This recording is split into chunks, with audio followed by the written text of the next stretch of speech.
Akhirnya, pihak selebgram Indra Rusli buka suara atas kasus dugaan perselingkuhan dengan suami Wardah Tina Bawa Insanul Fahmi.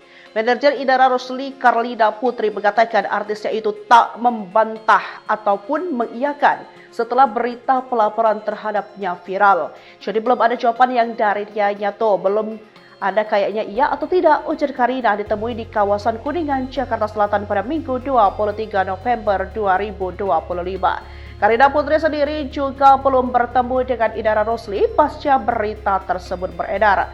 Dia ngomong minta maaf sama aku, minta maaf karena ada berita ini, bukan membenarkan atau tidak, itu bukan. Aku belum bisa kasih penjelasan sekarang jelasnya.